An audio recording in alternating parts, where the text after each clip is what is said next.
Hello everybody, good morning. Today is December 22nd, 2017. It's my day 1.224 and I'm a little out of breath, you'll pardon, but I had an idea and I wanted to make the video real quick. I just finished 40 minutes on the treadmill, so I'm a little out of breath, and that's cool. That's cool. I have an update. I have 8.6 pounds to go, so on that. But I want to talk today about one possible way to deal with, or you could say fight, but I'm going to say deal with, alleviate is probably a better word, because there's no guarantee it's going to get rid of everything, okay? But if I could share one thing about fighting depression or anxiety, somewhat, in case you haven't realized this process, that we go through as far as transitioning goes, we encounter a lot of anxiety. Will people accept us? How will we turn out? Letting people know who we are, but also a lot of depression. Okay, a lot of am I doing the right thing? I doubt myself. I doubt, why aren't these changes happening as quickly as I want them to? My breasts aren't growing. People around me, there's just so many things. I mean, life is that way anyway about a lot of things, but this process, and God bless you if you haven't experienced any of that, but I'd be willing to bet you a caffeine-free Diet Coke that a lot of trans women do.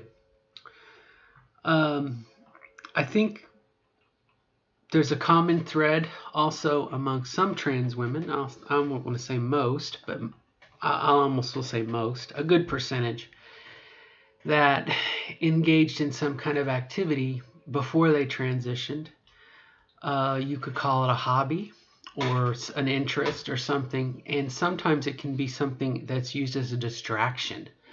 For example, someone might get into handguns or, something hyper masculine like hunting or working on car engines or some masculine way of, to try and counterbalance some of their inner turmoil and somewhat affirm their masculinity in some way.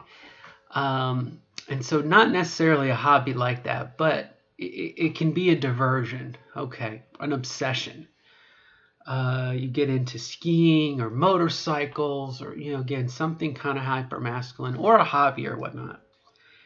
And I think also a challenge for when we come to terms with who we are and we finally make the decision to transition. Okay, we've accepted ourselves. Maybe we're working on other people accepting us or sharing our decision or whatnot. But our minds undergo, much like our bodies undergo, this transformation of body fat and muscle and tissue, and we're changing our outsides. We're also changing our insides, the things that we can't see, like our nervous system, our brain patterns are going to change. Okay, neuro passageways. You can do a lot of research on the female brain versus the male brain, and you could say it's a bunch of shit, and that's totally cool too. But okay, again, as these chemicals are coursing through your veins, they're following a different blueprint and building new neural networks and connections and ways of thinking of things. And so, as I've said before, someone had once told me that the person you are at the end of your transition may not be the person you are at the start. And much like having a favorite flavor or a favorite drink or a favorite food, our tastes change anyway every 10 years. And so those interests that might have brought us pleasure before, we may not necessarily like afterwards, okay? Things can change. That's, again, your mileage may vary. Everyone's different. I realize everyone's an individual. I'm an individual like everyone else, right? But I guess I want to share that it helps, I believe. This is Robin's opinion, okay? This is Karen Gray Owl here. I think it helps to have an interest while you are transitioning, can be something new. Now, George Carlin said, interests are free, hobbies cost money. Okay, so you don't necessarily have to have money to have a new interest. But I think it helps to find something new that will occupy your brain. Okay, Benjamin Franklin said an idle brain is the devil's playground, to keep those inner voices, inner turmoil, inner doubt somewhat at bay. Okay. And again, if you have extra money, and unfortunately, this process is also financially intensive, right? I mean, we're seeing doctors we don't normally, a person would normally have to see. We're seeing endocrinologists. We might be seeing a facial feminization surgeon. We might be seeing someone for GCS. We have all of these expensive blood tests. I mean, when you get a blood, I don't know about you, but when I get a blood panel done, it's like $700 or $800.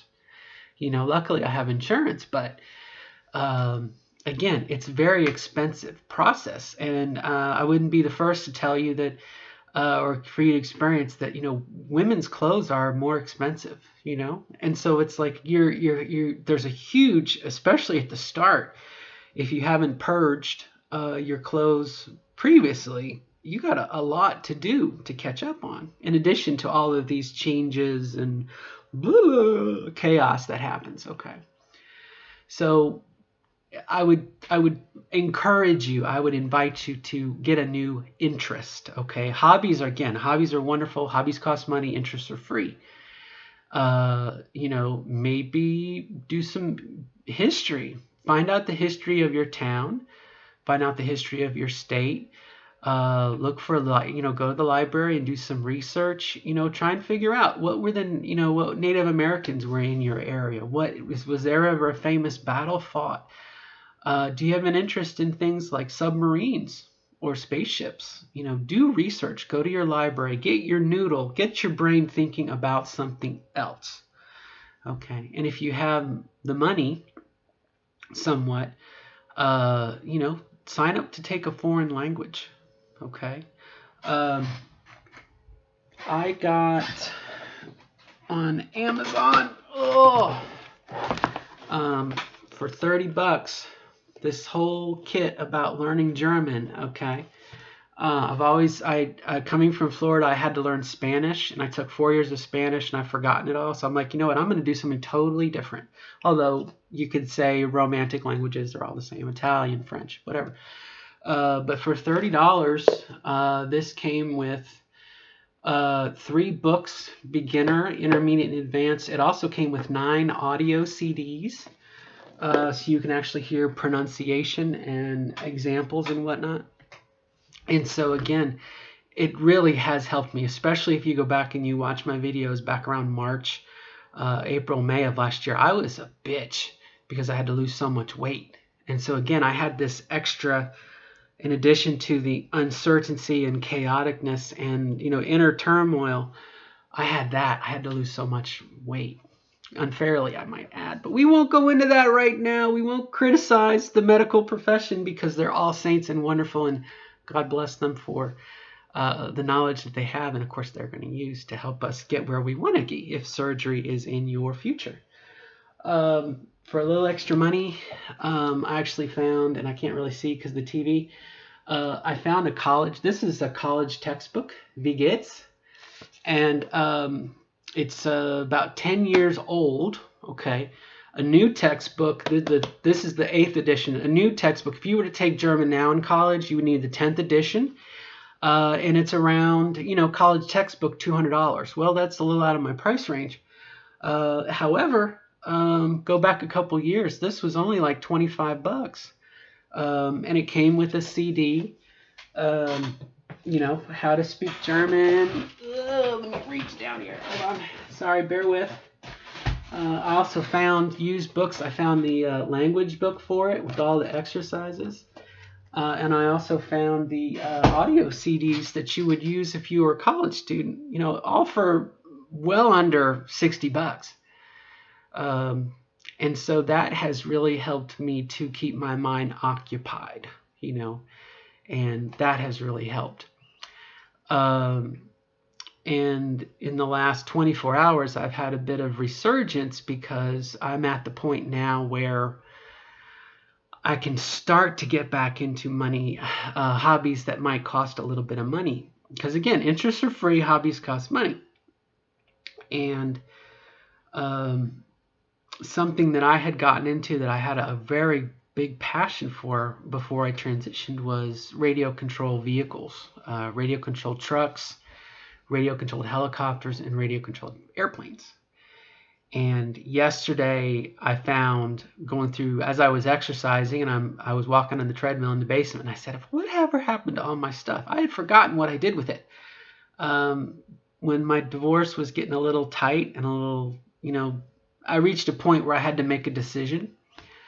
I had to hire a lawyer, and all money goes towards the biggest concern at the time. And so I literally had a Rubbermaid tub, and I put all of my hobby stuff in it, all of my tools.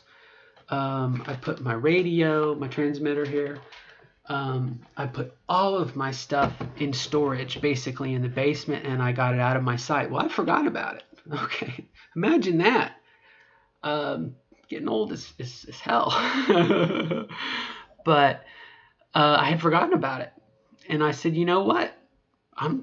It's time to get it out. And I really have enjoyed. I've been like a kid at Christmas, messing with things that I already had. Okay, so I haven't put any money into it. I'm not putting any money into it, but it's something that I compartmentalized as pre-transition, and I'm looking forward to getting back into it, and thinking a little bit beyond the transition, which Lord knows I never would have thought I would have lived as long to be in that position, to be beyond transitioning or beyond the first year or two or surgery or whatnot. Obviously, I haven't had surgery yet, and I'm working on it. I got 8 pounds to lose. I'm going to lose it. I got 20 days, actually 27 days to lose 8 pounds. I'm going to lose it, okay? But it helps to have something else to deal with it. And everyone kind of says exercise, and I would definitely agree. Exercise is a wonderful way to stimulate your body, work through stress and everything. Exercise is a way of tiring and I think getting rid of that extra nervousness and stress. But I know for myself, I have a lot of computing power up here that if it's idle, I'm going to start doubting myself, okay? And whatnot. I have to fix my hair. Excuse me. I'm not vain. Just I'm a little. No, I'm not. I'm just happy with the way I look now, and that's after 40 years of hating the way I looked. So I'm catching up on some time. I'm not vain. I appreciate where I'm headed, and I'm not done yet. So I think we've covered everything. A way of dealing maybe with some depression. And importantly, a way that doesn't cost much money or at all. Again, you go to your local library and pick a topic and research it, learn about it, and possibly travel and visit and, museums or museums. As Gallagher said, you go to a museum because you see stuff. Again, I think it helps, and obviously getting involved in your community and other trans women and talking, get out of the chat room, plugged into real life, experience real life, which again, it's a hard process because at the start in your first year, you're changing so much. It's like a cocoon, and I'm almost ready to come out of my cocoon. But I've deliberately emotional spike. Female emotions. I'm trying to say this without crying. It's okay. Cry, girl, cry. Do what you gotta do. Now I've totally derailed myself. I deliberately have withdrawn from a lot of family events that I could have gone to. And somewhat just because I needed the time to grow and change, and um, it may have it may have worked counter to that goal, because people who haven't seen me in 2 years or a year, they have that old image. I had mentioned before that prior to transitioning, my nieces and nephews, or grandnieces and nephews, depending on how you want to look at it, used to come over and play with my daughter. And I had mentioned the trucks. I actually had bought a number of trucks, radio controlled trucks for those kids to use, that I would repair, and I wouldn't give them any shit if they broke them. I would, kind of look at them funny and teach them how to drive. But those kids, used to come over and be with my daughter, and they would go in the backyard and have fun. I actually dug out in my backyard an RC car park, with bumps and a track and everything. Oh, golly, it's taken years to fill it. I'm still trying to fill it back in now. But, again, so I've withdrawn somewhat, and I think, they haven't seen me. And my daughter, bless her heart, has really tried to educate them. The last couple holidays, I've dropped my daughter off or picked her up and kind of visited a little bit. And yesterday, one of them had seen that I was on the Xbox and asked me to play a game with them, a multiplayer game. And I had said, "Hi, this is Aunt Robin," and that was the first time with them I had communicated directly that I was Aunt Robin now. I wasn't Uncle Robin anymore. Uncle Robin went away. I think he's happy. I think he's happy somewhere, But, Aunt Robin's here now. And, I feel very maternal now. Ooh, that felt good. I'm at peace. Video games are another big thing. I love video games. But back to the main idea.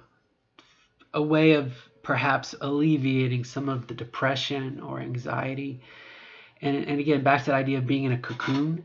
We're kind of isolated from ourselves. And so if you can start reading, get involved doing something, as well as increasing physical activity. Okay, don't become a couch potato, but you're going to cocoon anyway. You're a butterfly. You're a caterpillar becoming a butterfly as these changes are happening.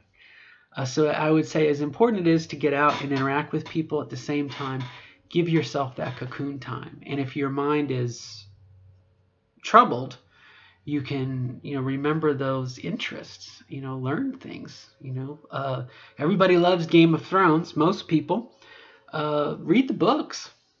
That'll take you a while. This last year, I reread all of the, Lord of the Rings books. As usual, by Return of the King, I was, but, yeah. It was a couple years ago I read the Bible too, front to back. I wanted to read it all the way through, and I read, I had notes. It was a Catholic learning Bible, and so I was able to do my own research as I read it. And that really opened up my eyes to, kind of what a big pile of shit the Bible is. But, hey, good. If you believe in it, all power to you. It's a pile of shit. Anyway, I won't get snarky. Okay, sorry. I was about to channel George Carlin. Anyway. So good luck, my friends. Peace, love, and happiness. Namaste. Eat shit. No, don't eat shit. Now I am getting snarky. So good luck to you. Let's hang on a minute. Let's align our chakras. Let's get the humors. Okay, there we go. So namaste, and good luck in your journey wherever you are. Hang in there, and we will catch up with you next time. And like I said, find an interest if you can. Okay? And on that note,